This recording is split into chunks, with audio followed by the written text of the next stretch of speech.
नमस्कारम। आज बात करेंगे भैंस के दूध के बारे में। भैंस का दूध पचने में भारी है और इसकी तासीर मोहित दिल है, मतलब ना गर्म ना ठंडी। फिर भी पचने में भारी होने की वजह से, कुछ इसमें फैट्स ज़्यादा होने की वजह से ये कफ करता है। जिनको कफ रहता है उनको, बाकियों के लिए तो फैट्स लाएगा, मोटापा लाएगा ये दूध। जो पतले दुबले हैं उनके लिए तो अच्छा हो गया, जिम जाने वाले, बॉडी बिल्डिंग वाले, उनके लिए अच्छा हो गया क्योंकि उन्होंने दौड़ना है, भागना है, काम करना है, मेहनत मजदूरी करने वाले, उनके लिए भी अच्छा है। लेकिन जो बैठा रहेगा उसके लिए ये गलत है। तो गाय का दूध हल्का है पचने में, वो बच्चा बुजुर्ग कोई भी पी सकता है।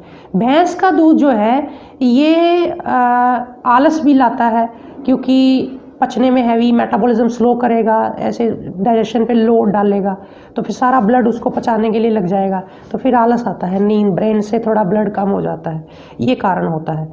बाकी इसमें कुछ गुण हैं, कुछ अवगुण हैं, जैसे हर चीज़ में होते हैं। तो भैंस का दूध जो है अगर मोटापे वाला पिएगा तो और मोटा होता जाएगा। अगर उसको मजबूरी में कभी पीना है तो उबाल के मलाई उतार के पिए। कई लोग कहते हैं मैं तो बस इसमें आधा पानी डाल लेता हूँ, वो पतला नहीं हुआ, उसमें तो फैट्स तो उतनी रही, आपने थोड़ा पानी डाल लिया। फैट्स बिल्कुल छाननी होती है ऊपर से, चाहे आप इतना दूध पी रहे हैं या इतना पी रहे हैं, पर उसमें फैट्स ना हो, ये श्योर करना होता है, इसीलिए मलाई उतारी जाती है।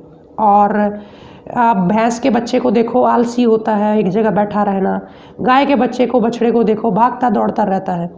तो ये इसके डिफरेंस चीज़ है मेन। बाकी आप इसको अगर ठंडा पिएंगे तो ये और भी ज़्यादा घातक होगा, मतलब कि एक तो हैवी, ऊपर से ठंडा पिया तो फिर तो ये बहुत ज़्यादा जोर लेता है पेट में पचने के लिए। कई लोग कहते हैं हम तो यूँ पचा लेते हैं, अच्छी बात है अगर आपकी डाइजेशन साथ देती है तो, लेकिन बीमार व्यक्तियों के लिए ये सही नहीं है, बुज़ुर्गों के लिए सही नहीं है, जो दौड़ भाग रहे हैं, मेहनत मजदूरी काम करते हैं, मुशक्क़त करते हैं, उनके लिए ये बहुत अच्छा है।